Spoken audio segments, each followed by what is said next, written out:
ഞാൻ സെമിനാരിൽ ചേരാൻ പോകണമെന്ന് ചോദിച്ചപ്പോൾ ഞാൻ പറഞ്ഞു കർമ്മലീത്ത സഭയിലാണ്. അപ്പന് സന്തോഷമായി. സന്യാസ ഭവനത്തിൽ പോകുന്നത് അപ്പന് ഒത്തിരി കാര്യമാണ്. അപ്പം കേളന്തർ പിതാവ് നമ്മുടെ നാട്ടുകാരനാണ്. അതിനു മുമ്പ് ആൽബർട്ട് കേളന്തർ കർമ്മലീത്തക്കാരനാണ്. ഞാൻ സെമിനാരിൽ പോകുന്നതിൻ്റെ തലേ ദിവസം വീട്ടിലെല്ലാവരും വന്നിട്ടുണ്ട്, യാത്രയപ്പാണ്. അപ്പൻ അന്ന് ബുധനാഴ്ച അപ്പം കുടിക്കാറില്ല. പക്ഷെ അന്ന് അപ്പൻ പ്രാർത്ഥനയ്ക്ക് 8 മണിയാണ് കറക്റ്റ്. 8 എന്നൊരു വാക്കുണ്ട്, 8 മണിയാണ്. അന്ന് അല്പം വൈകി വന്നു, അല്പം മദ്യപിച്ചിട്ടുണ്ട്.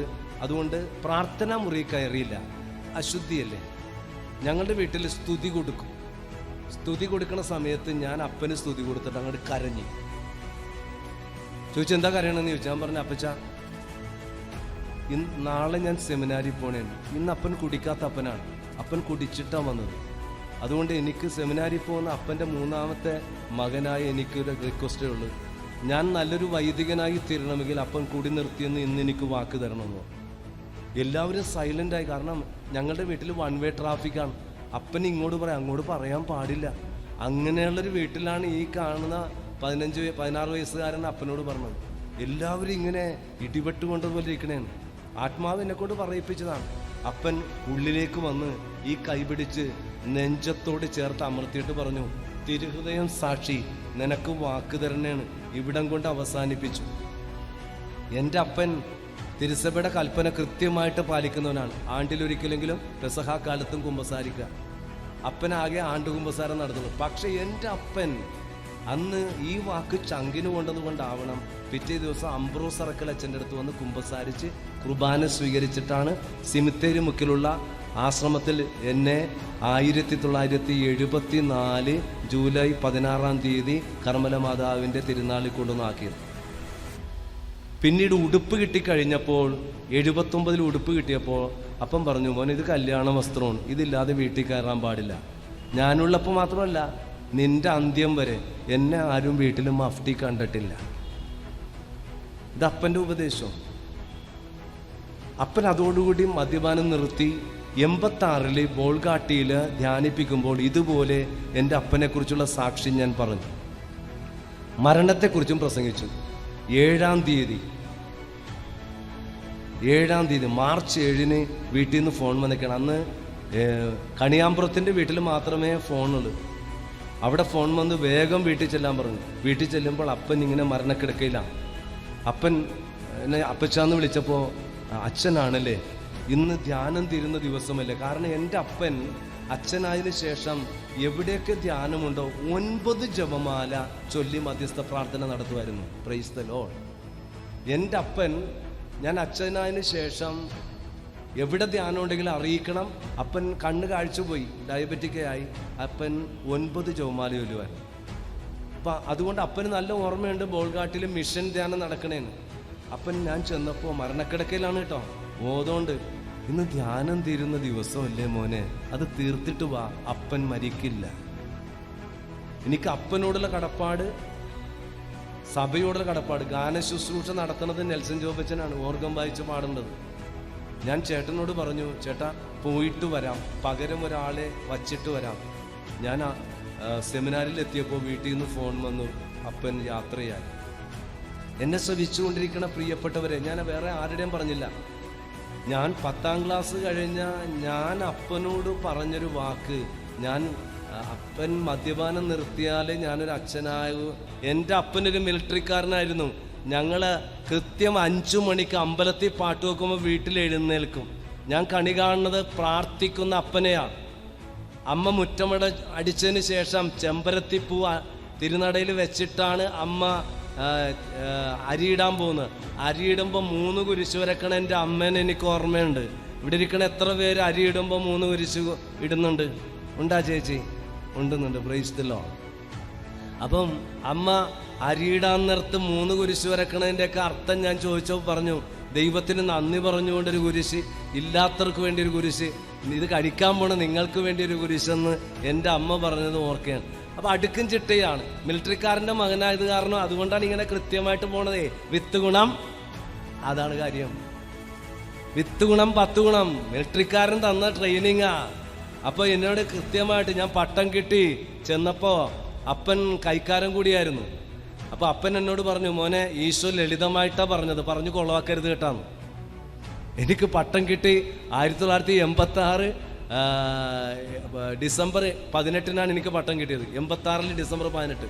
19 തീയതി എൻ്റെ പട്ടക്കുർബാനയാണ്. പട്ടക്കുർബാന കഴിഞ്ഞ് വീട്ടിൽ തങ്ങിയപ്പോൾ അപ്പനെ വിളിച്ചിരുത്തി കുറേ കാര്യങ്ങൾ പറഞ്ഞു. അതിലുള്ള ഒരു കാര്യം, മോനെ നീ പ്രാർത്ഥിച്ച് ഒരുങ്ങിയിട്ട് നല്ല കൃത്യതയോടുകൂടി വളരെ ലളിതമായിട്ട് പറയണം. ഈശോ ലളിതമായിട്ടാണ് പറഞ്ഞത്, പറഞ്ഞു കൊളാക്കരുത് കേട്ടാണ്.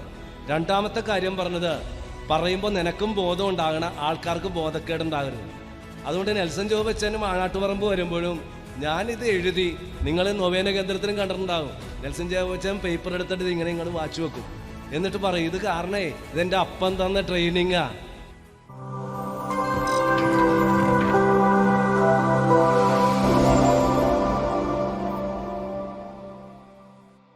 നന്മ നിറഞ്ഞ മറിയവും വിധേയനായ ഈശോയുമാണ്.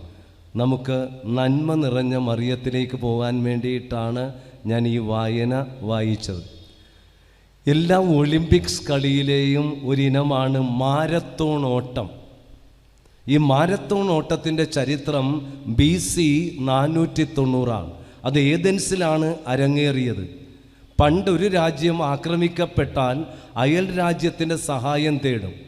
മാനാട്ടുപറമ്പ് ആക്രമിക്കപ്പെട്ടാൽ നമ്മൾ വളപ്പിൻ്റെ സഹായം അല്ലെങ്കിൽ ഞാറക്കക്കാരുടെ സഹായം തേടും. ഇതാ ഏതൻസ് ആക്രമിക്കപ്പെടാൻ പോവുകയാണ്. മഹാരാജാവ് അരമനയുടെ മട്ടുപ്പാവിൽ വന്നു. പരിവാരം പെരുമ്പറ മുഴക്കി. ജനം അരമനയുടെ തിരുമുറ്റത്ത് തടിച്ചുകൂടി നിൽക്കുമ്പോൾ രാജാവ് പറഞ്ഞു, അല്ലയോ പ്രജകളെ, നമ്മുടെ രാജ്യം അപകടത്തിലാണ്. ഇതാ ശത്രു വളയുവാൻ പോവുകയാണ്. ആരുണ്ട് നമ്മുടെ രാജ്യത്തെ രക്ഷിക്കാൻ? അയൽ രാജ്യത്തിലേക്ക് ഓടി നമ്മുടെ രാജ്യത്തെ രക്ഷിക്കാൻ. ജനം അങ്ങോട്ടും ഇങ്ങോട്ടും നോക്കി, ആര് പൂച്ചയ്ക്ക് മണികെട്ടും? അപ്പോഴൊരു ചെറുപ്പക്കാരൻ, അവൻ്റെ പേരാണ് ഫീഡിപ്പസ്, 29 വയസ്സുള്ള ഫീഡിപ്പസ് മുന്നോട്ട് വന്നു. അവൻ പറഞ്ഞു, മഹാരാജാവേ, ഈ രാജ്യത്തിൻ്റെ രക്ഷയ്ക്ക് വേണ്ടി ഞാൻ ഓടാൻ തയ്യാറാണ്. രാജാവ് അവൻ്റെ നെഞ്ചത്ത് ഒരു സന്ദേശം എഴുതി വച്ചു. ഏതൻസ് അപകടത്തിൽ, സ്പാർട്ട രാജാവേ വരൂ രക്ഷിക്കൂ. ഈ രക്ഷയുടെ സന്ദേശം നെഞ്ചിൽ പേറിക്കൊണ്ട് അവൻ ഓടുകയാണ്. അവൻ ഓടി ഓടി ഓടി ഒടുവിൽ ഇതാ സൂര്യൻ പടിഞ്ഞാറ് ചക്രവാളത്തിൽ കെട്ടടങ്ങാൻ സമയമായി. അവൻ ഓടി സ്പാർട്ട രാജ്യത്ത് എത്തിക്കഴിഞ്ഞു. രാജാവ് ഇതാ അരമനയുടെ മട്ടുപ്പാവിൽ നിൽക്കുമ്പോൾ അങ്ങ് അകലെ നിന്നും ഒരു ദൂതൻ ഓടി വരുന്നത് കണ്ടു. രാജാവിന് മനസ്സിലായി അവനെന്തോ പറയുവാനുണ്ട്, അവനെന്തോ പങ്കുവയ്ക്കാനുണ്ട്.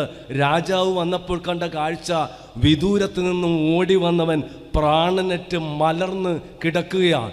അവൻ്റെ നെഞ്ചിലേക്ക് നോക്കിയപ്പോൾ ഇതാ ഒരു സന്ദേശം, ഏതൻസ് അപകടത്തിൽ, സ്പാർട്ട രാജാവേ വരൂ രക്ഷിക്കൂ.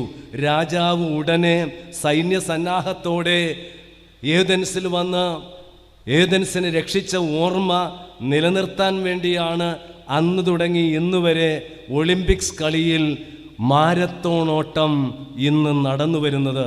ഞാൻ നിങ്ങളോട് പറയുന്നത് മാരത്തോൺ ഓട്ടമല്ല, മറിയത്തോൺ ഓട്ടം.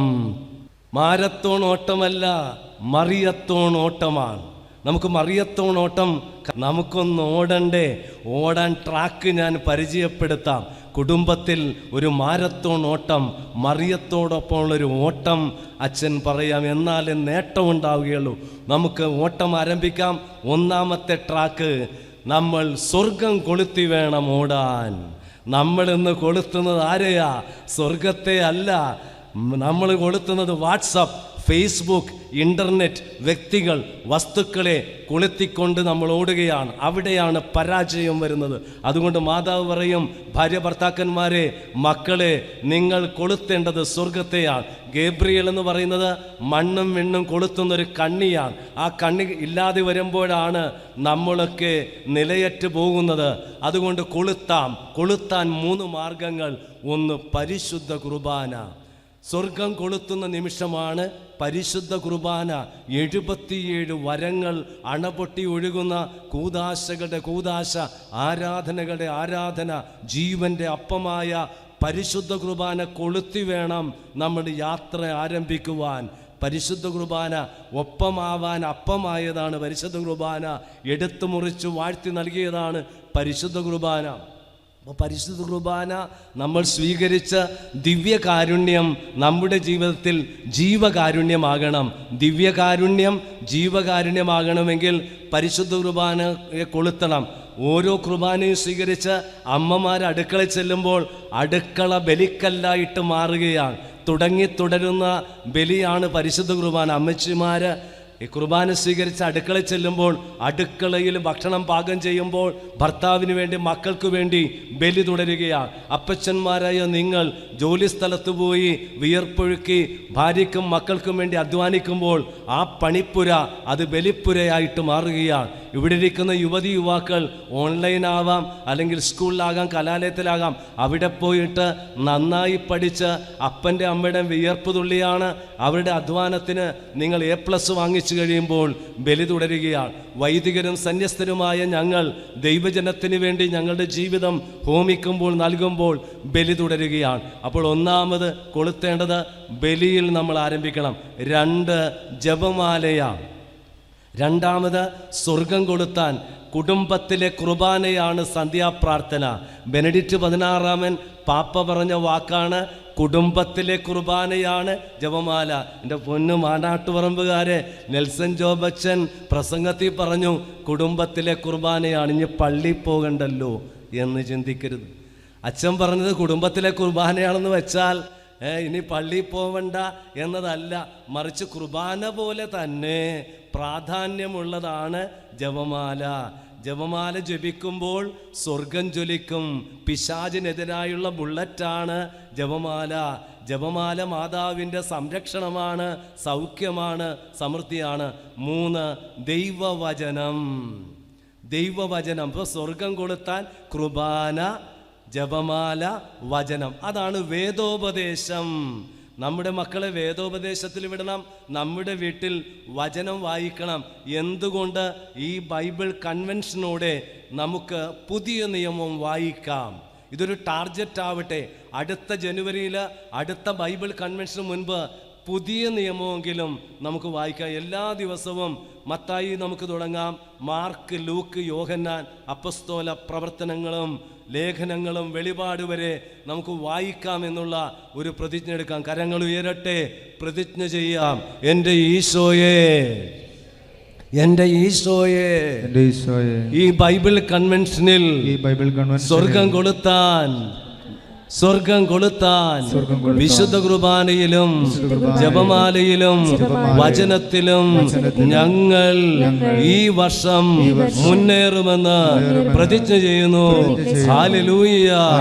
യേശുവേ നന്ദി, യേശുവേ സ്തുതി, യേശുവേ ആരാധന. 2 എനിക്കപ്പുറത്തൊരു എലിസബത്ത് ഉണ്ടാവണം. എനിക്കപ്പുറത്തൊരു എലിസബത്തിൻ്റെ സാന്നിധ്യം ഉണ്ടാകണം. എലിസബത്ത് എന്ന് പറയുന്നത് പേരൊന്നുമല്ല. എൻ്റെ സഹായം ആവശ്യമുള്ള, എൻ്റെ പ്രായമായ രോഗിയായ അപ്പൻ, അമ്മ, എൻ്റെ ഭർത്താവ്, എൻ്റെ സഹോദരങ്ങൾ, എൻ്റെ അയൽവാസികൾ, എൻ്റെ കൂടപ്പിറപ്പുകൾ, ഇവരെല്ലാവരും എലിസബത്താണ്. ഇവിടെയാണ് ലൂക്കായുടെ സുവിശേഷം 10-ാം അധ്യായം നമുക്കൊരു സമറിയാക്കാരനാവാം. അതാണ് എലിസബത്ത് പ്രസൻസ്. നമുക്കൊരു സമറിയാക്കാരനാകാം. സമറിയാക്കാരൻ്റെ വചനത്തിൽ നമുക്കറിയാം 4 കഥാപാത്രങ്ങളുണ്ട്. ലവായനുണ്ട്, പിന്നെ യഹൂദനുണ്ട്, സമറിയാക്കാരനുണ്ട്, പിന്നെ പുരോഹിതനുണ്ട്, വക്കീലുണ്ട്, പിന്നെ മുറിവേറ്റവനുണ്ട്. 4 പേര്. അതിൽ 2 പേര് ചിന്തിച്ചത് എന്താണ്? ഞാനിറങ്ങിയാൽ എനിക്കെന്ത് പറ്റും, ഞാനിറങ്ങിയാൽ എനിക്കെന്ത് നഷ്ടം വരും. അതൊരിക്കലും ആവരുത്. മറിച്ച് ശമറിയാക്കാരനെ പോലെ ചിന്തിക്കണം, ഞാനിറങ്ങിയില്ലെങ്കിൽ ഈ രോഗിയായ എൻ്റെ അപ്പന്, ഈ ക്യാൻസർ രോഗിയായ എൻ്റെ സഹോദരന്, എൻ്റെ ഭർത്താവിന്, എൻ്റെ കൂടപ്പിറപ്പിന് എന്തു പറ്റും? അതാണ് നമ്മുടെ ജീവിതത്തിൽ ഉണ്ടാവേണ്ട എലിസബത്ത് സാന്നിധ്യം. വിളിച്ചിട്ടല്ല, പറഞ്ഞിട്ടല്ല, അറിഞ്ഞു ചെയ്യണം. വിളിച്ചിട്ടല്ല, പറഞ്ഞിട്ടല്ല, ചോദിച്ചിട്ടല്ല, അറിഞ്ഞു ചെയ്യണം. മാതാവിനോട് ഗേബ്രിയേൽ ദൂതൻ മാത്രമേ പറഞ്ഞുള്ളൂ. അല്ലാതെ ചാർച്ചക്കാരി ഇളയമ്മ, എടി പെണ്ണെ ഞാൻ ഗർഭിണിയാണ്, ഒന്ന് വായോ എന്ന് പറഞ്ഞിട്ടില്ല ബൈബിളിൽ. മറിച്ച് ആ എലിസബത്ത് പോലും അറിയാതെ ദൂതനിൽ നിന്ന് കിട്ടിയ അറിവനുസരിച്ച് വളരെ ദൂരത്തേക്കാണ് ബന്ധപ്പെട്ട് തിടുക്കത്തിൽ പോവുകയാണ്. ബൈബിളിൽ തിടുക്കത്തിനൊരർത്ഥമുണ്ട്. അവർ പെസഹ തിടുക്കത്തിൽ തിന്ന് ഒരു പുറപ്പാട് അനുഭവം ഒരു തിടുക്കമാണ്. സഖ്യവൂസ് തിടുക്കത്തിലാണ് വരുന്നത്. തിടുക്കം ഒരു പരസ്നേഹത്തിൻ്റെ തുടക്കമായിട്ട് നമ്മുടെ ജീവിതത്തിൽ മാറണം. തിടുക്കത്തിൽ ഓടുകയാണ്. അപ്പോൾ നമ്മുടെ ജീവിതത്തിൽ ഈ ഓടുമ്പോൾ ശമറിയക്കാരനുണ്ടായ മനോഭാവമുണ്ട്. കണ്ടു, മനസ്സലിഞ്ഞു, അടുത്തു ചെന്നു, താഴെ ഇറങ്ങി, മുറിവിൽ എണ്ണയും വീഞ്ഞും വച്ച് കെട്ടി, കഴുതപ്പുറത്ത് കയറ്റി, സത്രത്തിൽ കൊണ്ടുചെന്നു, ശുശ്രൂഷിക്കുന്നു, ഇരട്ടി പണം കൊടുക്കുന്നു, എന്നിട്ട് ഏൽപ്പിക്കുന്നു. വീണ്ടും വരും. ആ വീണ്ടും വരുന്നതാണ് മത്തായി 25, അന്ത്യവിധി. എനിക്ക് വിശന്നു, ദാഹിച്ചു, രോഗിയായിരുന്നു, നഗ്നനായിരുന്നു, കാരാഗ്രഹത്തിലായിരുന്നു, പരദേശിയായിരുന്നു. നിങ്ങൾ എനിക്ക് കുടിക്കാൻ തന്നു, തിന്നാൻ തന്നു, ഉടുക്കാൻ തന്നു, എന്നെ സന്ദർശിച്ചു. എപ്പോഴാണ് കർത്താവേ അങ്ങേ രോഗിയായൊക്കെ കണ്ടത്? ഈ ചെറിയവർക്ക് ചെയ്തു കൊടുത്തപ്പോൾ എനിക്ക് തന്നെയാണ് ചെയ്തത് എന്ന അന്ത്യവിധിയുടെ വാചകം നമ്മെ പഠിപ്പിക്കുന്നത് നമുക്കപ്പുറത്ത് ജീവിക്കാൻ, സ്നേഹിക്കാൻ, പങ്കുവയ്ക്കണം. ഇന്നലെ അച്ഛൻ പറഞ്ഞില്ലേ, ജീവാംശം, സ്നേഹാംശം, സമയാംശം. അത് നമ്മുടെ കുടുംബത്തിൽ ആദ്യം ആരംഭിക്കേണ്ടത് എൻ്റെ വീട്ടിലാണ്, എൻ്റെ കുടുംബത്തിലാണ് ഞാൻ പങ്കുവയ്ക്കേണ്ടത്. അവിടെ നിന്നും അയൽപ്പക്കത്തിലേക്കും കുടുംബ യൂണിറ്റിലേക്കും ഇടവകയിലേക്കും ഒക്കെ ചാലുകീറി ഒഴുകണം. അപ്പോൾ നമ്മുടെ യാത്രയിൽ മറിയത്തോണോട്ടത്തിൽ ഒന്നാമത്തെ ട്രാക്ക് സ്വർഗം കൊളുത്തിയിട്ട് വേണം നമുക്ക് ഓടാൻ. സ്വർഗം കൊളുത്താൻ 3 കാര്യങ്ങൾ: പരിശുദ്ധ കുർബാന, ജപമാല, വചനപാരായണം. 2, നമുക്ക് ബന്ധങ്ങളുണ്ടാവണം. ഇൻ്റർപേഴ്സണൽ റിലേഷൻഷിപ്പിനെയാണ് എലിസബത്ത് സാന്നിധ്യം എന്ന് പറയുന്നത്. 3, ബെത്ലഹേം ജീവിതശൈലി. ബെത്ലഹേം ജീവിതശൈലി എന്ന് പറയുന്നത് ലളിതമായ ജീവിതമാണ്.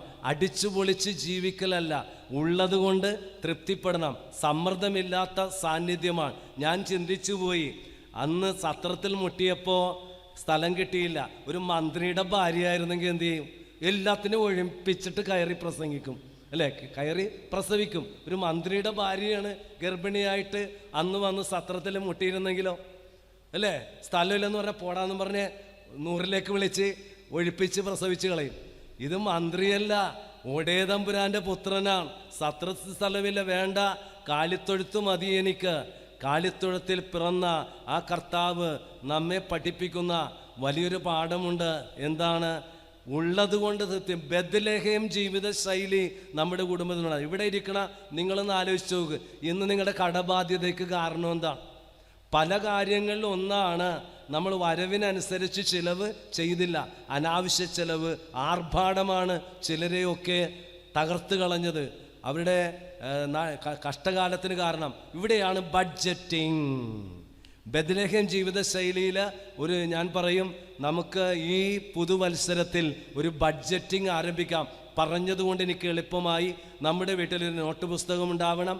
അതിൽ വരവെന്താണ്, ചിലവെന്താണെന്ന് എഴുതിയിട്ട് മാസത്തിൽ 1 പ്രാവശ്യമെങ്കിലും ഇതെല്ലാം ഒന്ന് വായിച്ച് കേൾപ്പിക്കണം. അപ്പോൾ അപ്പനും അമ്മയും മക്കളുമൊക്കെ അറിയട്ടെ എന്താണ് നമുക്ക് വരവുള്ളതും എന്താണ് ഈ ഭക്ഷണത്തിൻ്റെ വിലയെന്നും ഉടുപ്പിൻ്റെ വിലയെന്നും ട്യൂഷൻ്റെ വിലയെന്നും അറിയാൻ സാധിച്ചാൽ നമ്മുടെ ജീവിതത്തിൽ ഒരുപാട് മാറ്റമുണ്ടാകും. 4ാമത്തെ ട്രാക്കാണ് സമ്പൂർണമായ സമർപ്പണം. ഈശോയെ ദേവാലയത്തിൽ കൊണ്ടുവന്ന് സമർപ്പിച്ചു. ഈശോയെ ദേവാലയത്തിൽ കൊണ്ട് സമർപ്പിച്ചപ്പോൾ ഏറ്റവും ലളിതമായ കാഴ്ചയാണ്. 2 ചെങ്ങാലികളെയാണ് സമർപ്പിച്ചത്. അപ്പോൾ അവിടെ നമുക്ക് നൽകുന്ന ഒരു പാഠം കമ്മിറ്റ്മെൻറ്റ്, റെസ്പോൺസിബിലിറ്റി, സമർപ്പണം. ഇപ്പോൾ നമ്മളൊക്കെ സമർപ്പിതരാണ്. വൈദികരായ ഞങ്ങൾ, സന്യസ്തരായ ഞങ്ങൾ ദൈവജനത്തിന് വേണ്ടി സമർപ്പിക്കപ്പെട്ടതാണ്. നിങ്ങളും ദൈവജനത്തിന് വേണ്ടി കുടുംബജീവിതത്തിലേക്ക് വന്ന് ആ കുടുംബത്തിൽ നിന്നും മക്കളെ വളർത്തി സഭയിലേക്കും സമൂഹത്തിലേക്കും പൗരന്മാരെ, വിശുദ്ധരായ വ്യക്തികളെ നൽകുന്ന വ്യക്തികളായി മാറണം. അപ്പോൾ ഒരു അപ്പൻ്റെ റോള്, അമ്മയുടെ റോള്, മക്കളുടെ റോളിനെ കുറിച്ചാണ് സമർപ്പണം പഠിപ്പിക്കുന്നത്. ആരാണൊരച്ഛനെന്ന് ഞാൻ ഇന്നലെ പറഞ്ഞു. മാനം കാക്കുന്നവൻ, മാർഗം പറഞ്ഞു കൊടുക്കുന്നവൻ, നട്ടലുള്ളവൻ, നയിക്കുന്നവനെയാണ് അച്ഛ എന്ന് വിളിക്കുന്നത്. ആ അച്ഛൻ്റെ മാതൃകയാണ് യൗസേപ്പ് പിതാവ്. യൗസേപ്പ് പിതാവിനെ ഇംഗ്ലീഷിൽ എന്തെന്നാ വിളിക്കുക?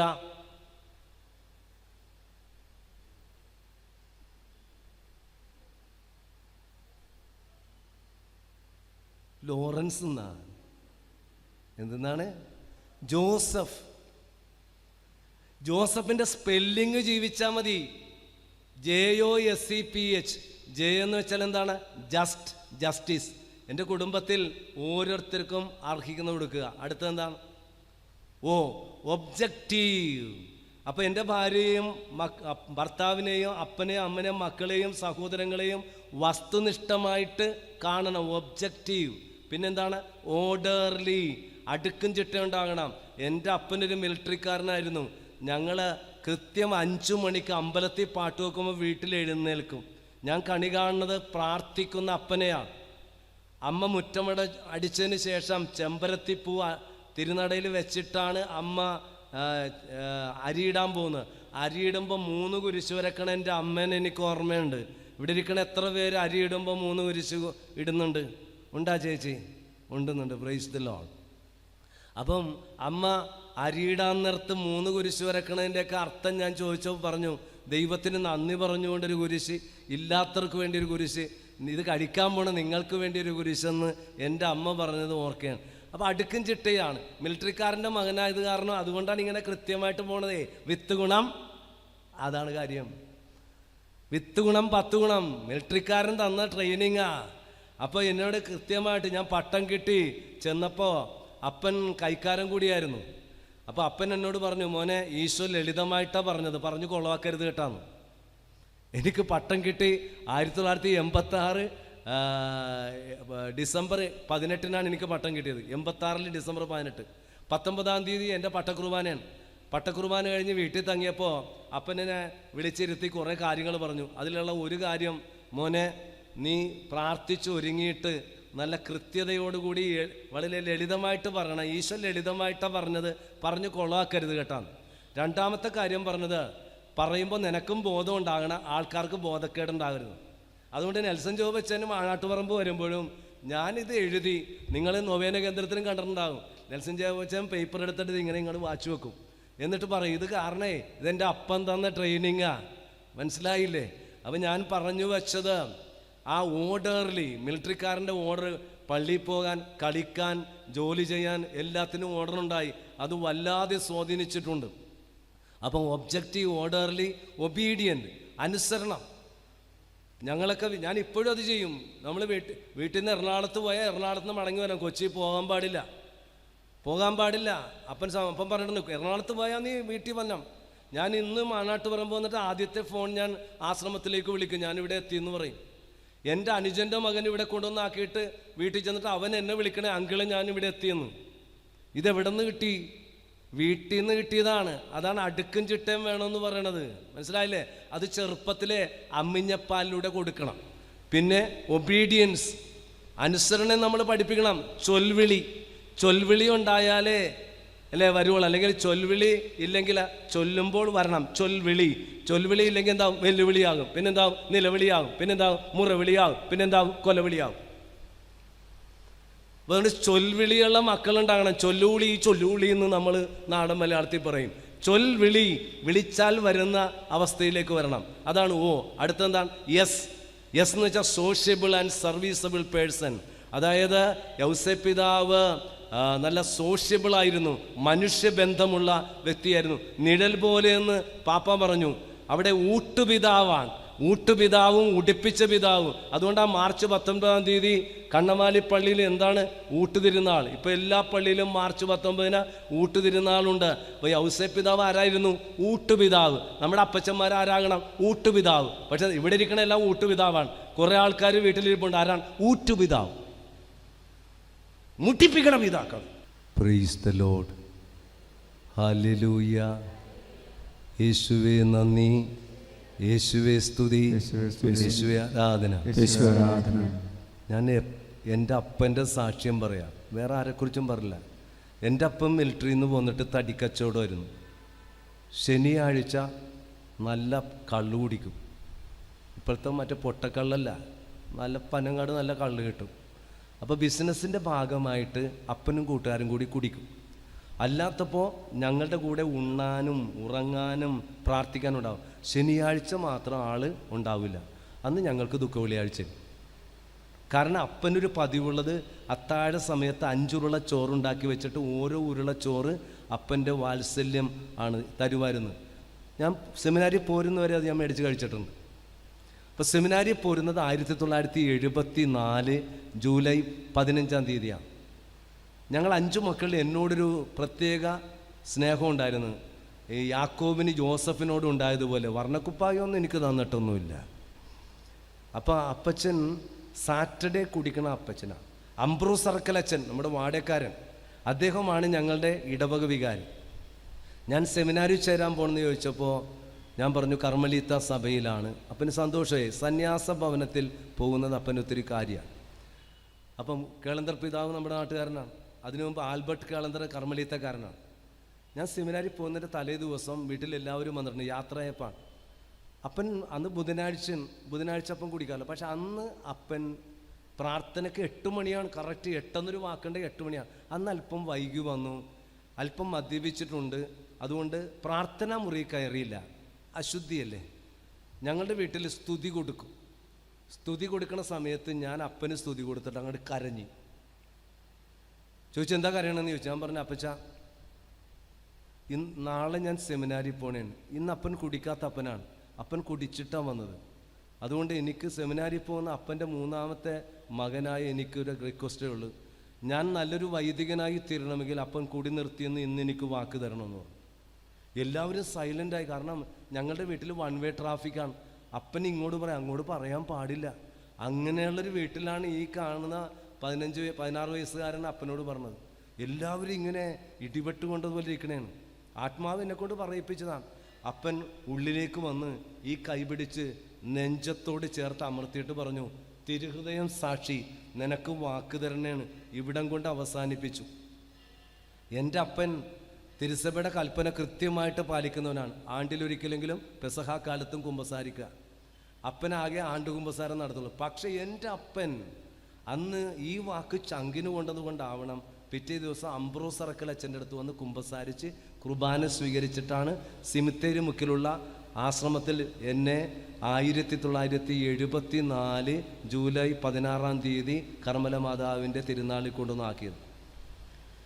പിന്നീട് ഉടുപ്പ് കിട്ടിക്കഴിഞ്ഞപ്പോൾ 79 ഉടുപ്പ് കിട്ടിയപ്പോൾ അപ്പം പറഞ്ഞു, മോൻ ഇത് കല്യാണ വസ്ത്രമാണ്, ഇതില്ലാതെ വീട്ടിൽ കയറാൻ പാടില്ല. ഞാനുള്ളപ്പോൾ മാത്രമല്ല, നിൻ്റെ അന്ത്യം വരെ എന്നെ ആരും വീട്ടിൽ മഫ്റ്റി കണ്ടിട്ടില്ല. ഇത് അപ്പൻ്റെ ഉപദേശം. അപ്പൻ അതോടുകൂടി മദ്യപാനം നിർത്തി. 86 ബോൾഗാട്ടിയിൽ ധ്യാനിപ്പിക്കുമ്പോൾ ഇതുപോലെ എൻ്റെ അപ്പനെക്കുറിച്ചുള്ള സാക്ഷി ഞാൻ പറഞ്ഞു. മരണത്തെക്കുറിച്ചും പ്രസംഗിച്ചു. 7-ാം തീയതി മാർച്ച് 7-ന് വീട്ടിൽ നിന്ന് ഫോൺ വന്നേക്കാണ്. അന്ന് കണിയാമ്പുറത്തിൻ്റെ വീട്ടിൽ മാത്രമേ ഫോണുള്ളൂ. അവിടെ ഫോൺ വന്ന് വേഗം വീട്ടിൽ ചെല്ലാൻ പറഞ്ഞു. വീട്ടിൽ ചെല്ലുമ്പോൾ അപ്പൻ ഇങ്ങനെ മരണക്കിടക്കയിലാണ്. അപ്പൻ എന്നെ അപ്പച്ചാന്ന് വിളിച്ചപ്പോൾ, അച്ഛനാണല്ലേ, ഇന്ന് ധ്യാനം തീരുന്ന ദിവസമല്ലേ. കാരണം എൻ്റെ അപ്പൻ അച്ഛനായതിനു ശേഷം എവിടെയൊക്കെ ധ്യാനമുണ്ടോ 9 ജപമാല ചൊല്ലി മധ്യസ്ഥ പ്രാർത്ഥന നടത്തുമായിരുന്നു. Praise the Lord. എൻ്റെ അപ്പൻ ഞാൻ അച്ഛനായതിനു ശേഷം എവിടെ ധ്യാനം ഉണ്ടെങ്കിലും അറിയിക്കണം. അപ്പൻ കണ്ണ് കാഴ്ച പോയി, ഡയബറ്റിക്കായി. അപ്പൻ 9 ജപമാല ചൊല്ലുമായിരുന്നു. അപ്പം അതുകൊണ്ട് അപ്പന് നല്ല ഓർമ്മയുണ്ട് ബോൾഗാട്ടിൽ മിഷൻ ധ്യാനം നടക്കണേന്ന്. അപ്പൻ ഞാൻ ചെന്നപ്പോൾ മരണക്കിടക്കയിലാണ് കേട്ടോ, ബോധമുണ്ട്. ഇന്ന് ധ്യാനം തീരുന്ന ദിവസമല്ലേ മോനെ, അത് തീർത്തിട്ട് വാ, അപ്പൻ മരിക്കില്ല. എനിക്ക് അപ്പനോടുള്ള കടപ്പാട്, സഭയോടുള്ള കടപ്പാട്. ഗാനശുശ്രൂഷ നടത്തുന്നത് നെൽസൺ ജോബച്ചനാണ്, ഓർഗം വായിച്ച് പാടേണ്ടത്. ഞാൻ ചേട്ടനോട് പറഞ്ഞു, ചേട്ടാ പോയിട്ട് വരാം, പകരം ഒരാളെ വച്ചിട്ട് വരാം. ഞാൻ സെമിനാറിൽ എത്തിയപ്പോൾ വീട്ടിൽ നിന്ന് ഫോൺ വന്നു, അപ്പൻ യാത്രയായി. എന്നെ ശ്രവിച്ചുകൊണ്ടിരിക്കുന്ന പ്രിയപ്പെട്ടവരെ, ഞാൻ വേറെ ആരുടെയും പറഞ്ഞില്ല. ഞാൻ 10ാം ക്ലാസ് കഴിഞ്ഞ ഞാൻ അപ്പനോട് പറഞ്ഞൊരു വാക്ക്, ഞാൻ അപ്പൻ മദ്യപാനം നിർത്തിയാലേ ഞാനൊരു അച്ഛനായ സാധിക്കുള്ളൂ എന്ന് പറഞ്ഞത് അപ്പനത് വലിയൊരു ധ്യാനമാണ്. കാരണം ഞാൻ മാണാട്ടുപറമ്പിൽ വന്ന് മദ്യപാനത്തെക്കുറിച്ച് പ്രസംഗിക്കുമ്പോൾ ഈ ഇരിക്കണ അംബ്രോസിയേട്ടൻ എന്നോട് പറഞ്ഞു, നെൽസൺ ജോബച്ച അതേ ഷാപ്പി ഇരിപ്പുണ്ട്, അപ്പൻ പോയി നന്നാക്കി വാന്ന് പറഞ്ഞാൽ എൻ്റെ നാവ് അണ്ണാക്കിൽ ഒട്ടിപ്പിടിച്ചു പോകും. ഇത് അപ്പന് മനസ്സിലായി. ഞാൻ ഈ സാക്ഷ്യം പറയാൻ കാരണം, മനസ്സുണ്ടെങ്കിൽ മാർഗമുണ്ട്. ഈ ചന്ദ്രനിൽ കാലുകുത്തിയില്ലേ നീൽ ആംസ്ട്രോങ്, ഡയബറ്റിക് ആണെങ്കിൽ ഷുഗർ വേണ്ടെന്ന് വെക്കില്ലേ, കൊളസ്ട്രോൾ ആണെങ്കിൽ വേണ്ടെന്ന് വെക്കില്ലേ, വഴക്കിട്ടിട്ട് മിണ്ടാതിരിക്കില്ലേ? അതിനേക്കാൾ എത്രയോ ശ്രേഷ്ഠമാണ് എന്നെ കേട്ടുകൊണ്ടിരിക്കുന്ന അപ്പച്ചന്മാരെ, ചേട്ടന്മാരെ, അനുജന്മാരെ. മദ്യപിക്കുന്നതുകൊണ്ട് വലുത് നിങ്ങൾക്ക് കിട്ടുമോ? അതുകൊണ്ട് ഈ സോഷ്യബിൾ എന്ന് പറയുമ്പോൾ ഞാൻ പ്രത്യേകിച്ച് വൈപ്പിൻകരയിലെ ദുരന്തങ്ങൾ ഇന്നും അനുഭവിച്ചുകൊണ്ടിരിക്കുന്നത്. എത്രയോ ഭർത്താക്കന്മാർ നഷ്ടപ്പെട്ട വിധവകളുടെ സ്ഥലത്താണ് മദ്യപാനം. അത് വേൾഡ് റെക്കോർഡായിട്ടുള്ളൊരു കാര്യം കൂടിയാണ്. അതുകൊണ്ട് ഈ നാട് നമ്മൾ പ്രത്യേകം ഓർക്കണം. ഇതിപ്പോൾ കഞ്ചാവിനും ഒക്കെ അടിമകളാണ് നമ്മുടെ മക്കൾ. കഞ്ചാവിനും ഇഞ്ചക്ഷനും ഒക്കെ ഒത്തിരി വിൽപ്പന നടക്കണേണ്. അതുകൊണ്ട് ഞാൻ പ്രാർത്ഥിക്കുന്നു ഈ വത്സരം നമ്മുടെ ജീവിതത്തിൽ ഈ ഒരു കമ്മിറ്റ്മെൻറ്റ് ഉണ്ടാവണം. വീണ്ടും അച്ഛൻ പറഞ്ഞു വരുന്ന ജോസഫ്, JOSE എന്ന് വെച്ചാൽ എക്സംപ്ലറി, എഡിഫൈയിങ്, എനർജറ്റിക്. മാതൃകയായിരിക്കണം. നമുക്കൊരു ചെറുപുഷ്പം ഉണ്ടെങ്കിൽ അതിന് കാരണം എന്താണ്? അമ്മ മരിച്ചു പോയിട്ട് അമ്മയുടെ സ്ഥാനത്ത് നിന്ന മാർട്ടിൻ, ഇന്ന് മാർട്ടിനും സെലിനും വിശുദ്ധരാണ്. ചെറുപുഷ്പം എഴുതി വച്ചിരിക്കുകയാണ് അപ്പനെക്കുറിച്ച്. എൻ്റെ ഡാഡിയുടെ മുഖത്ത് നോക്കിയാണ് സ്നേഹിക്കാനും പ്രാർത്ഥിക്കാനും പഠിച്ചതെന്ന്. ഞാനിപ്പോൾ പറഞ്ഞത് എൻ്റെ അപ്പനെക്കുറിച്ചാണ്. എനിക്ക് അപ്പനെക്കുറിച്ചും അമ്മയെക്കുറിച്ചും 1000 നാവാ. കാരണം അവർ ഞങ്ങൾക്ക് നൽകിയിട്ടുള്ള മാതൃകയാണ്. ഇതുപോലെ പറയാൻ സാധിക്കണം. ഇവിടെ ഇരിക്കണം അപ്പനെക്കുറിച്ച്, അമ്മയെക്കുറിച്ച് വരും തലമുറയ്ക്ക് പറയാൻ സാധിക്കണം. ഒരു മരിയ കുര്യത്തി ഉണ്ടാവാൻ കാരണം എന്താണ്? അക്ഷരാഭ്യാസമൊന്നും ഇല്ല, ഡോക്ടറേറ്റ് ഒന്നും ഇല്ല. മടിയിലിരുത്തി ചാരിത്രശുദ്ധി പഠിപ്പിച്ചത് കൊണ്ടല്ലേ 11 കാര്യം നമുക്ക് കിട്ടിയത്. ഒരു അഗസ്തീനോസും പട്രീഷ്യസും ഉണ്ടാകാൻ കാരണം എന്താണ്? ആ മോനിക്കമ്മ പ്രാർത്ഥിച്ച് ഭർത്താവിനെ മകനെ മനസാന്തരപ്പെടുത്തിയില്ലേ? വീണ്ടും ഒരു ഡോൺ ബോസ്കോ ഉണ്ടാവാൻ കാരണം എന്താണ്? അമ്മ മാർഗ്രറ്റ് കൊച്ചിന് സ്വപ്നം ഉണ്ടായപ്പോൾ പറഞ്ഞു, മോനെ യേശു നിന്നെ വിളിക്കുന്നു എന്ന് പറഞ്ഞുകൊണ്ട് യുവതി യുവാക്കളുടെ ഒരു വലിയ മധ്യസ്ഥനാക്കി മാറ്റിയില്ലേ? വീണ്ടും നമ്മുടെ ഫ്രാൻസിസ് അസീസി പട്ടുവ്യാപാരിയുടെ മകനാണ്. അപ്പന് അവനെ ബിസിനസ് കാരണമാക്കണമെന്നാണ്. പക്ഷെ അവൻ്റെ വിളി വ്യത്യസ്തമാണ്. ഉടുതുണു പോലും പറിച്ചു വെച്ചിട്ട് പോകുന്നു, ദൈവത്തെ പിതാവ് എന്ന് വിളിക്കാന്ന് പറഞ്ഞത്. അതിനെ സപ്പോർട്ട് ചെയ്തത് ആരാണ്? അമ്മ പീക്ക. നമുക്ക് അന്തോണീസ് പുണ്യാളച്ചനുണ്ടാവാൻ കാരണം എന്താണ്? മാതൃകയായ അപ്പനും അമ്മയും. അവർക്ക് വാർദ്ധക്യത്തിലുണ്ടായ കുഞ്ഞാണ് ഫെർണാണ്ടോ. അപ്പൊ പറഞ്ഞു വെച്ചത് മാതൃകയാകണം. അപ്പനും അമ്മയും ഒക്കെ മാതൃകയാകണം. അതാണ് യൗസേപ്പ് പിതാവ് പഠിപ്പിക്കുന്ന ജോസഫിലെ അടുത്തത് P ആണ്. P എന്ന് വെച്ചാൽ പ്രയർഫുൾ, പേഷ്യൻറ്റ്, പ്രൂഡൻറ്റ് പേഴ്സൺ. എല്ലാത്തിനും പരിഹാരം പ്രാർത്ഥനയാണ്. എൻ്റെ അപ്പനെ ഞാൻ ഓർക്കണേണ്. 5 മണിക്ക് എഴുന്നേറ്റ് അപ്പൻ പ്രാർത്ഥിക്കും. പിന്നെ ഒരു വഴിപാടുണ്ട്, ചുറ്റുവിളക്ക്. ഞങ്ങളുടെ അവിടെ പള്ളിയിൽ അന്തോണീസ് പുണ്യാളച്ചൻ്റെ ചുറ്റും വിളക്കുണ്ട്. അതൊരു നേർച്ചയാണ്. 50 പൈസ അന്നുണ്ടായിരുന്നുള്ളൂ. പറയും, മോനെ അപ്പൻ പോവുകയാണ്, ബിസിനസ്സിന് പോകണേണ്, ഒരു വിളക്ക് കെളുത്തി. ഇതൊക്കെ മനസ്സിൽ കിടക്കണേണ്. അല്ലെ പറയും, ഒരു പെട്ടി തിരി കത്തിച്ചേക്കാൻ പറയും. അപ്പം ഞാൻ പറഞ്ഞു വെച്ചത്, എൻ്റെ മനസ്സിൽ നിൽക്കുന്നൊരു പ്രാർത്ഥിക്കുന്നൊരപ്പൻ. അതുപോലെ നമുക്ക് പറയാൻ പറ്റും. എത്ര വീട്ടിൽ നിന്ന് പ്രാർത്ഥനയുണ്ട്. ഇന്ന് അമ്മ പ്രാർത്ഥിക്കുമ്പോൾ TV ഓൺ വലിയ സ്വരത്തിൽ വെക്കണ വ്യക്തികളുണ്ട്. ഇപ്പം കഴിഞ്ഞ ദിവസം വന്നേക്കുന്ന ഒരു അമ്മച്ചി കരയണേണ്, അച്ഛാ കെട്ടി വന്നവൾ പ്രാർത്ഥിക്കുമില്ല, എന്നെ കൊണ്ട് പ്രാർത്ഥിക്കാനായിട്ട് സമ്മതിക്കുമില്ല. ഷാലോൺ TV കണ്ടു കഴിഞ്ഞിട്ടുണ്ടെങ്കിൽ അതും ഇതും പറയും. എന്തെല്ലാം പ്രശ്നമാണ്. ഇന്ന് പ്രാർത്ഥന പോയില്ലേ? കുടുംബ പ്രാർത്ഥന എവിടെ പോയി? ഇല്ലെന്ന് ഞാൻ പറയുന്നില്ല. ഇവിടെ ഇരിക്കണം, നിങ്ങളെല്ലാവരും പ്രാർത്ഥിക്കുന്നവരായതുകൊണ്ടാണ് ഇവിടെ ഇരിക്കുന്നതെന്ന് നല്ല ബോധ്യം അച്ഛനുണ്ട്. എങ്കിലും ഞാൻ പറഞ്ഞത്, നമുക്ക് നഷ്ടപ്പെട്ടു പോയില്ലേ? നമ്മളെന്തെങ്കിലും പ്രശ്നങ്ങൾ വരുമ്പോഴല്ലേ ഓടണം, തിരുഹൃദ നടയിലേക്ക് ഓടണം, നൊവേന കൂടാൻ വേണ്ടി പോകുന്നു. അല്ലാതെ എത്ര പേര് പോകുന്നവരുണ്ട്. നിഴൽ ബോധ ഏത് നൊവേന കേന്ദ്രത്തിലും പോകുമ്പോൾ കാണുന്ന കുറേ ആൾക്കാരുണ്ട്. ഞാനൊരു ചേച്ചിയോട് ചോദിച്ചു, ചേച്ചി ഞാൻ എവിടെ പോയാലും, തൃശ്ശൂർ പോയാലും അവിടെ ചേച്ചിയുണ്ട്, കുഴട്ടിക്കാട് പോയാലും ചേച്ചിയുണ്ട്, അങ്കമാലി പോയാലും ചേച്ചിയുണ്ട്, ഇടത്തലെ പോയാലും ചേച്ചിയുണ്ട്, വല്ലാർപാടത്ത് പോയാലും ചേച്ചിയുണ്ട്. അങ്ങനെ ഒരു ചേച്ചിയും ചേട്ടനും എപ്പോഴും കാണും. അപ്പം ഞാൻ നോക്കുമ്പോൾ ഈ മുമ്പിൽ വന്നിരിക്കുമ്പോൾ ഇതെന്താ എല്ലായിടത്തും വന്നത്? അപ്പം പറഞ്ഞു, അച്ഛാ എനിക്കൊരു പ്രശ്നമൊന്നുമില്ല, എൻ്റെ ഉത്തരവാദിത്വം എല്ലാം കഴിഞ്ഞു, ഞാൻ വീട്ടിൽ ഫ്രീ ആണ്. ഞാൻ പോകുന്നത് ദൈവത്തിന് നന്ദി പറയാനും നല്ല നല്ല വചനങ്ങൾ കേൾക്കാൻ വേണ്ടി പോണേ. ഒരു പ്രശ്നമില്ല അച്ഛാ, ദൈവം വാരിക്കോരി തന്നിട്ടുണ്ട്. അതിന് കാരണം ഈ കുർബാനയും വിശുദ്ധന്മാരോടുള്ള ഭക്തിയാണ്. ഇവരെ കണ്ടു കഴിഞ്ഞപ്പോൾ അവിചാരിതമായി ചോദിച്ചപ്പോൾ കിട്ടിയ നല്ലൊരു മറുപടിയാണ് അച്ഛന് കിട്ടിയത്. അതുപോലെ വിവേകത്തോടു കൂടെ വേണം നമ്മൾ ഓരോ കാര്യങ്ങളും ചെയ്യാൻ. ആ വിവേകത്തിൻ്റെ മാതൃകയാണ് യൗസേപ്പ് പിതാവ്. അവസാനമായി H എന്നുള്ള വാക്കാണ് ഹംബിൾ, ഓണസ്റ്റ് ആൻഡ് ഹോളി. വിനയവും വിശുദ്ധിയും എളിമയും ഉള്ളവനാണ് യൗസേപ്പ് പിതാവ്. അപ്പം അച്ഛൻ പറഞ്ഞു വെച്ചത് കമ്മിറ്റ്മെൻറ്റിനെ കുറിച്ചാണ് പറഞ്ഞത്. ഇനി അവസാനത്തെ ട്രാക്കാണ് കൈമോശം വന്ന കർത്താവിനെ കണ്ടെത്തണം. 12കാരനെ കാണാതെ പോയി. 12കാരനെ കാണാതെ പോയി. എവിടെ കാണാതെ പോയത്? ബസ് സ്റ്റാൻഡിലല്ല, റെയിൽവേ സ്റ്റേഷനിലല്ല, സിനിമാ തിയേറ്ററല്ല, സീഷോറിലല്ല, വീഗാലാൻഡിലല്ല, കടപ്പുറത്തല്ല. എവിടെയാണ് കാണാതെ പോയത്? ദൈവാലയത്തിൽ. ഒരു ദിവസത്തെ വഴി പിന്നിട്ടിട്ട് 3-ാം നാൾ കണ്ടെത്തിയെന്നാണ് നമ്മൾ വായിക്കണത്. അപ്പോൾ ഇത് എൻ്റെ അടുത്തൊരു വീഡിയോ കാസറ്റ് ഉണ്ട് കേട്ടോ. മേരി മദർ ഓഫ് ജീസസ് എന്ന് പറയുന്ന ഒരു വീഡിയോ കാസറ്റ് ഉണ്ട്. അത് കാണണമെന്നുണ്ടെങ്കിൽ നെറ്റിൽ അടിച്ചു കൊടുത്താൽ മതി. മേരി മദർ ഓഫ് ജീസസ് എന്ന് നെറ്റിൽ അടിച്ചു കൊടുക്കാമെങ്കിൽ ഒരു ഓസ്ട്രേലിയൻ പടമാണ്, ഇംഗ്ലീഷാണ്. അപ്പം മേരിയുടെ അർത്ഥം വിപ്ലവകാരി എന്നാണ്. അത് ലോകത്തിൻ്റെ വിപ്ലവമല്ല, സ്നേഹത്തിൻ്റെ വിപ്ലവമാണ്. അതിലൊരു സീനുണ്ട്. ഈ ഉണ്ണിക്ക് കഥ പറഞ്ഞു കൊടുത്താണ് മാതാവ് ഉറക്കണത്. അപ്പോൾ ആ സിനിമയുടെ അകത്ത് ഏത് കഥയാണെന്നറിയാമോ? അപ്പോൾ ഈശോ പറയും മദർ സ്റ്റോറി, മദർ സ്റ്റോറി. അമ്മ ഒരു കഥ പറ. ഏത് കഥയാണെന്നാണ് പറഞ്ഞു കൊടുക്കുന്നത്? നല്ല ശമറിയക്കാരൻ്റെ കഥ. ഞാൻ പെട്ടെന്ന് ചിന്തിച്ചു പോയി, ദൈവമേ, ഈശോ പറഞ്ഞ പല കഥകളും, നല്ല ശമറിയക്കാരൻ്റെ കഥയും ദൂർദപുത്രൻ്റെ കഥയൊക്കെ മാതാവ് പഠിപ്പിച്ചതായിരിക്കണം. കാരണം 3 വയസ്സ് തുടങ്ങി 13 വയസ്സുവരെയും ദേവാലയത്തിൽ പഴയ നിയമം തോറ പഠിച്ചവളാണ് ആര്? മറിയം. ഇനി ഈ പടത്തിൽ തന്നെ ഈശോയെ കണ്ടുമുട്ടി കഴിയുമ്പോൾ അവിടെയുള്ള വേദശാസ്ത്രജ്ഞന്മാർ ചോദിക്കണേ, ഈ 12കാരന് എവിടെ നിന്ന് കിട്ടി വിജ്ഞാനം? ഉടനെ ഔസേപ്പിതാവ് പറയാണ്, മേരി ടോട്ട് ദ സ്ക്രിപ്ചർ എന്ന്. മാതാവാണ് ഇവനെ വചനം പഠിപ്പിച്ചതെന്ന്. എത്ര മനോഹരമാണ്. അപ്പോൾ തീർച്ചയായിട്ടും ഞാൻ പറഞ്ഞു വെച്ചത്, കൈമോശം വന്നു പോവുക. ഒരു ദിവസം മാതാവും ഈശോയും തമ്മിൽ എത്ര ദിവസം പിരിഞ്ഞിരുന്നിട്ടുണ്ട്? മാതാവും ഈശോയും തമ്മിൽ എത്ര ദിവസം പിരിഞ്ഞിരുന്നിട്ടുണ്ട്? ഞാൻ സഹായിക്കാം. മരുഭൂമിയിൽ 40 രാവും 40 പകലും ഈശോ പ്രാർത്ഥിക്കാൻ പോയപ്പോൾ മാതാവ് ഉണ്ടായിരുന്നോ? ഇല്ല. അപ്പം എത്രയായി? 40ആയി. പിന്നെ ഒരു ദിവസത്തെ വഴി പിന്നിട്ടിട്ട് 3-ാം നാൾ കണ്ടെത്തി. അപ്പം എത്രയായി? 44ആയ. ഈശോനെ അറസ്റ്റ് ചെയ്തിട്ട് ഒരു ദിവസം ഈശോനെ ഒരു കുഴിയിലിട്ടു. അപ്പം എത്രയായി? 45.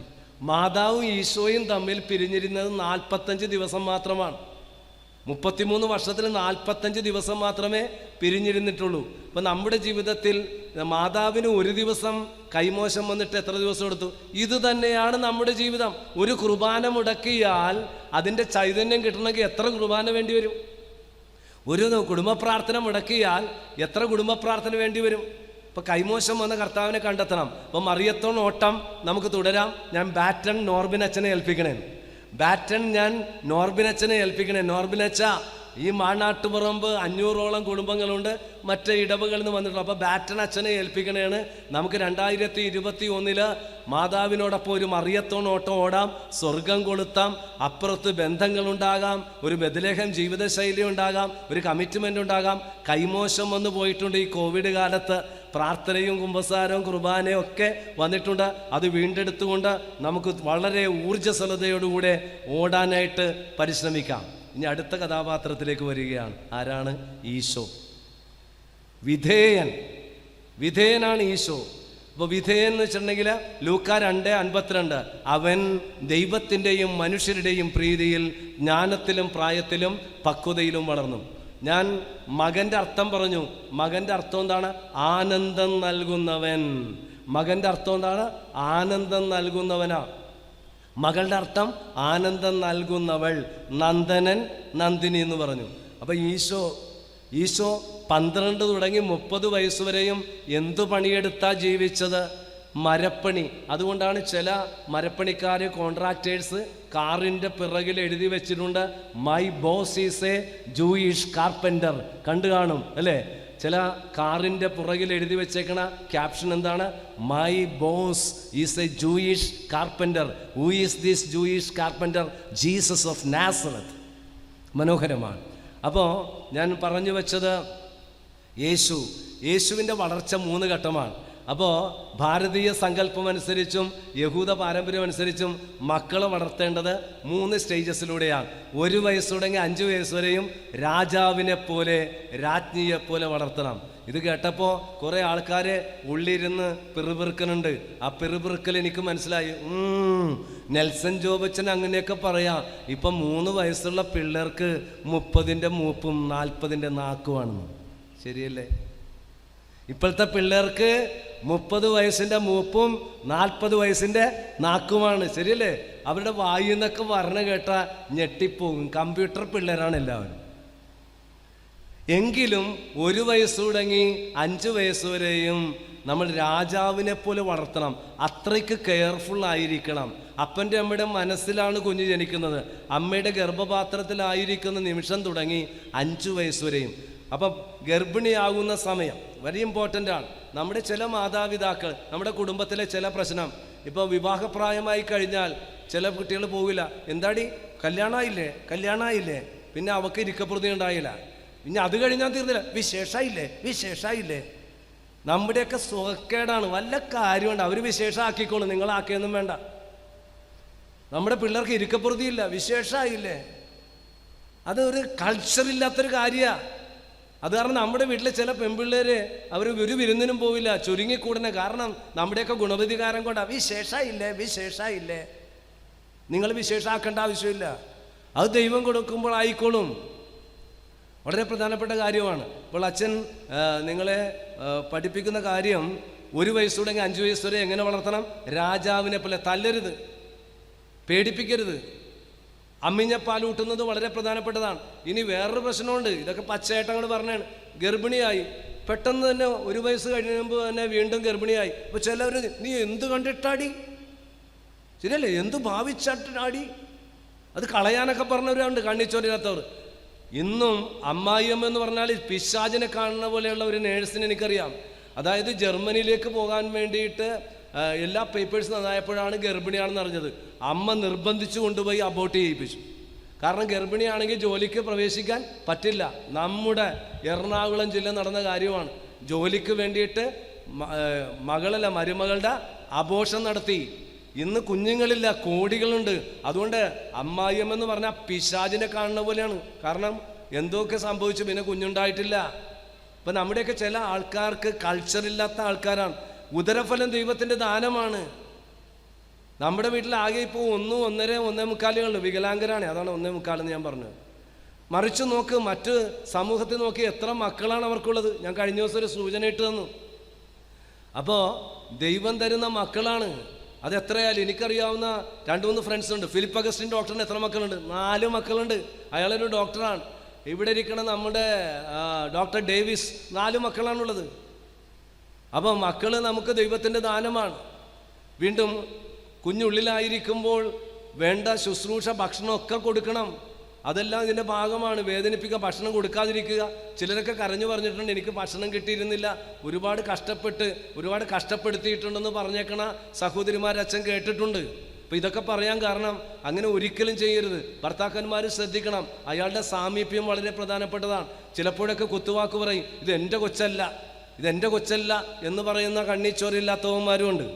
ഇനി പ്രസവിക്കുമ്പോൾ ആണായാലും പെണ്ണായാലും സന്തോഷത്തോടെ സ്വീകരിക്കണം. ഞങ്ങളുടെ സെമിനാരിയിലെ ഒരു പ്രൊഫസർ ക്ലാസ് എടുക്കാൻ വേണ്ടി വരുമായിരുന്നു. അപ്പോൾ അദ്ദേഹം സെമിനാരി വിദ്യാർത്ഥികളോട് പറഞ്ഞു, എൻ്റെ 2 പിള്ളേരും പെൺപിള്ളേരാണ്, 3ാമത്തത് ഗർഭിണിയാണ്, ആൺപിള്ളേരാകാൻ വേണ്ടി പ്രാർത്ഥിക്കണേന്ന്. പിള്ളേർക്ക് പ്രാർത്ഥിക്കാനല്ലേ പറ്റുള്ളൂ, വേറെ എല്ലാം ചെയ്യാൻ പറ്റുക. അവർ പ്രാർത്ഥിച്ചുകൊണ്ടിരുന്നു. ഒരു ദിവസം മാഷ് വന്നേക്കണേന്ന്. മാഷിൻ്റെ മുഖം കടന്നൽ കുത്തിയ പോലെ ഇരിക്കണേന്ന്. അപ്പം ഞാനാണ് ഗതികേടിന് വാദിക്കാൻ നിൽക്കണത്. ഞാൻ ചോദിച്ചു, മാഷ എന്ത് പറ്റി? 3ാമത്തതും പെണ്ണായി പോയച്ചാണ്. ഇയാൾ പറഞ്ഞ 3ാമത്തതും പെണ്ണായിപ്പോയി. അപ്പോഴാണ് മനോരമ കിടക്കണേന്ന്. മനോരമയുടെ മുഖചിത്രം എന്താണ്? കൽപ്പന ചൗള ലോകത്തിൽ അല്ലേ ആദ്യമായിട്ട് ബഹിരാകാശത്തിലേക്ക് പോയ ആദ്യത്തെ ഇന്ത്യക്കാരിയാണ് കൽപ്പന ചൗള. അപ്പോൾ അവൾ എത്രാമത്തെ മകളാണ്? അവൾ 3ാമത്തെ മകളാണ്. അപ്പോൾ ഞാൻ ഉടനെ തന്നെ ഈ വേദനിച്ചിരിക്കുന്ന മാഷിൻ്റെ കയ്യിലേക്ക് കൊടുത്തിട്ട് വായിച്ചു നോക്കും മാഷിന് 3ാമത്തെ പെണ്ണ് പിറന്നപ്പോൾ സങ്കടം. ഇതാരാണെന്ന് നോക്കിയേ, കൽപ്പന ചൗള. ഇത് 3ാമത്തെ കുഞ്ഞാണ്. അവൾ എവിടെ പോയത്? ഇന്ത്യയുടെ അഭിമാനം കാത്ത ആകാശത്തിലേക്ക് പോയി. പുള്ളി എന്നെ കെട്ടിപ്പിടിച്ചിട്ട് വിടണില്ല. വിടമാട്ടേന്ന് അയാൾ എന്നെ വിടണില്ല. കാരണം അയാൾക്ക് കാര്യം മനസ്സിലായി. എന്നിട്ട് പറഞ്ഞു, അച്ഛാ ഞാനിപ്പോൾ പേരിട്ടു, കുട്ടിയുടെ പേര് കൃപ. ആ കുട്ടിക്കാണ് കേരള യൂണിവേഴ്സിറ്റിയിൽ റാങ്ക് കിട്ടിയത്. അപ്പോൾ ഇദ്ദേഹത്തിന് ആ പെൺകുട്ടി ഭാരമായിട്ട് തോന്നിയത് ഭാരമല്ല, അത് ദൈവത്തിൻ്റെ കൃപയായിട്ട് മാറി. ആണായാലും പെണ്ണായാലും അവരെ സ്വീകരിക്കണം. ഇനി ചില സൂക്കേടുണ്ട്. ചില വീടുകളിൽ 2 അല്ലെ 3 പെണ്ണായിപ്പോയി, അല്ലെ 3 ആണായിപ്പോയി. പാവാട പിടിപ്പിക്കുന്ന പരിപാടിയുണ്ട് ഇപ്പോഴത്തെ പരിപാടി. പാവാട പിടിപ്പിക്കുക, അതായത് 3 ആണായിപ്പോയി, ഒരെണ്ണത്തിനെ പാവാട പിടിപ്പിക്കുക. അതാണ് ഈ ചാന്തിപ്പൊട്ടെന്ന് പറഞ്ഞ സാധനം. അത് തന്നെ സാധനം. ഈ ചാന്തിപ്പൊട്ടനൊക്കെ ഉണ്ടാക്കണതാണ് നമ്മൾ.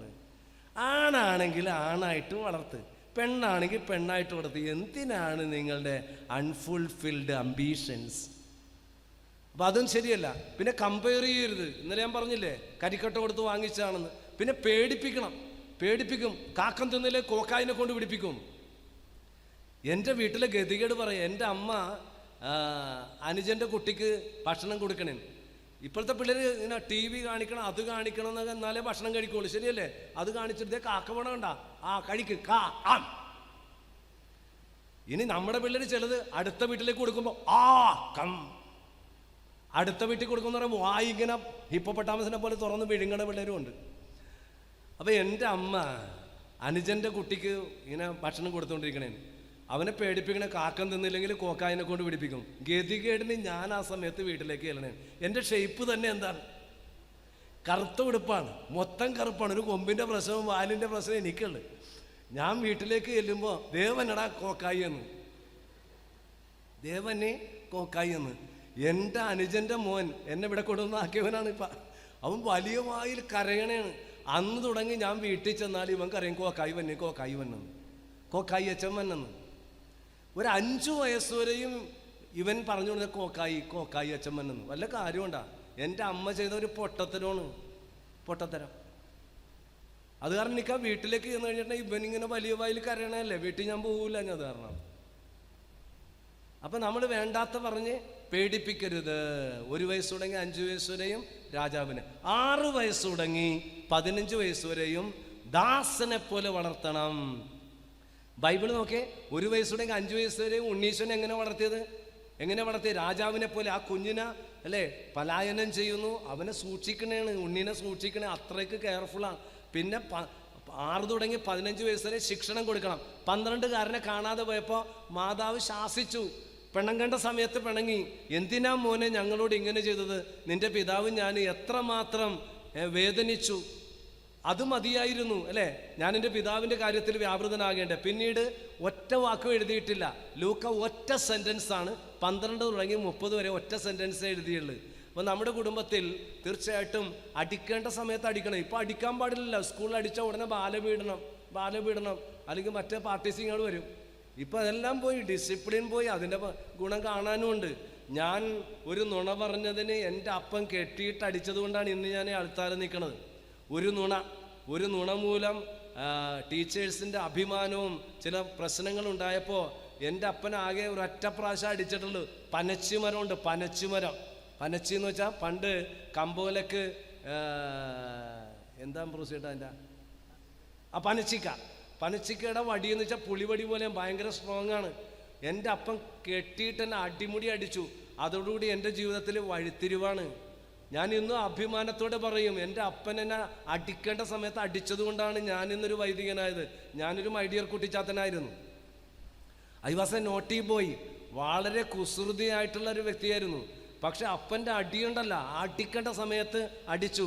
അതുകൊണ്ടാണ് ബൈബിളിൽ എഴുതി വച്ചിരിക്കുന്നത്, പ്രഭാഷകൻ 30, ശിശുവിൻ്റെ ഹൃദയത്തിൽ ഭോഷത്വം കെട്ടുപിടിഞ്ഞു കിടക്കുന്നു, ശിക്ഷണത്തിൻ്റെ വടി അതിനെ ആട്ടിപ്പുറത്താക്കുമെന്ന്. വീണ്ടും പ്രഭാഷകൻ 30:9 പറയുന്നു, അമിതമായി ലാളിച്ചാൽ അവൻ നിങ്ങളെ ഭീഷണിപ്പെടുത്തുമെന്ന്. വീണ്ടും കുട്ടികൾ അമിതമായിട്ട് ലാളിക്കരുത്. അപ്പം നമ്മൾ ശ്രദ്ധിക്കേണ്ട കാര്യങ്ങളാണ്. അപ്പം 6 തുടങ്ങി 15 വയസ്സ് വരെ എങ്ങനെ വളർത്തണം? ശിക്ഷണം കൊടുക്കണം. 16 മേൽപോട്ട് തന്നെ പോലെ കാണണം. യോഹന്നാൻ 2:1-11 അതാ കാണുന്നത്. 16 കഴിഞ്ഞാൽ ലേൺ, ഏൺ, ടേൺ. അതാണ് ഈ part time work, part time study എന്നൊക്കെ നമ്മളിപ്പോൾ പറയാറുണ്ട്. നമ്മുടെ എത്രയോ പിള്ളേരാണല്ലേ അതിരാവിലെ ഒരു ട്യൂഷന് പോയിട്ട് പഠിക്കാൻ പോകും. ഞങ്ങളുടെ മഞ്ഞുമൽ ധ്യാന കേന്ദ്രത്തിൽ ഒരു ഫിലോമിന ഉണ്ടായിരുന്നു. ഭർത്താവ് മരിച്ചുപോയി. 3 പെൺപിള്ളേരാണ്. 3 നല്ല മിടുക്കികളായിട്ട് കാണാനും കൊള്ളാവുന്ന പിള്ളേരാണ്. അവർ അതിരാവിലെ എറണാകുളത്ത് പോയിട്ട് ആ സെൻറ്റ് തോമസ് പാരലൽ കോളേജില്ലേ അവിടെ പോയി പഠിച്ച് എല്ലാം ഗ്രാജുവേറ്റ്സായി. ആ പഠനമുള്ളത് കൊണ്ട് തന്നെ അവരെല്ലാവരും കെട്ടിക്കൊണ്ടുപോയി. അപ്പോൾ ആ പെൺപിള്ളേർ, അപ്പോൾ അവരുടെ സുരക്ഷിതത്വത്തിന് വേണ്ടിയിട്ട് ഞാൻ ധ്യാനകേന്ദ്രത്തിൽ അമ്മയോടൊപ്പം താമസിക്കുന്ന ഒരു മുറിയും ഒരുക്കി കൊടുത്തു, ഭക്ഷണവും എല്ലാം അവർക്ക് കൊടുത്തു. അവർ 3 പേരെയും ഒരു ഡൗറിയും വേണ്ടി ഒന്നില്ല കെട്ടിക്കൊണ്ടുപോയി. Praise the Lord. അതാണ് ആ പെൺപിള്ളേരുടെ കാര്യം ഞാൻ പറഞ്ഞത്. Learn earn turn. അപ്പം നമ്മുടെ പിള്ളേർ അങ്ങനെ ആവണം. ഇന്ന് പല പിള്ളേരും വെറുതെ വീട്ടിലിരിക്കണേ. എനിക്കറിയാവുന്നൊരു കുടുംബമുണ്ട്, 26 വയസ്സായിട്ട് അവൻ CA പഠിച്ച ഒരു ചുക്കും ചെയ്യില്ല, അവിടെ ഇരിക്കണേനവൻ. അവനെ ലണ്ടനിൽ പഠിപ്പിക്കാൻ വിട്ടിട്ടും ഇവിടെ നിന്ന് പൈസ കൊടുക്കാൻ പാർട്ട് ടൈം വർക്കിന് പോകില്ല. മകളുള്ളത്തിലെ കാനഡയെ വിട്ടിട്ടുണ്ട്, അവിടെ എല്ലാം അറേഞ്ച് ചെയ്തൊക്കെ ഇവിടെ നിന്ന് അയച്ചു കൊടുക്കണേന്ന്. ബാക്കി എല്ലാ പിള്ളേരും കാരണം വളർത്തി ചമ്പാക്കി കളഞ്ഞതാണ്. നമ്മുടെ പല വീടുകളിൽ ഇങ്ങനെയുള്ള പിള്ളേരുണ്ട്. എന്നിട്ട് കഞ്ചാവിനൊക്കെ അടിമയായിട്ട് ഇങ്ങനെ ഉറക്കം തൂങ്ങിയിരിക്കണേണ് നമ്മുടെ വീട്ടിൽ. ഇതൊക്കെ തെറ്റായിട്ടുള്ള കാര്യമോ? 16 മേൽപോട്ട് ലേൺ ഏൺ ടേൺ.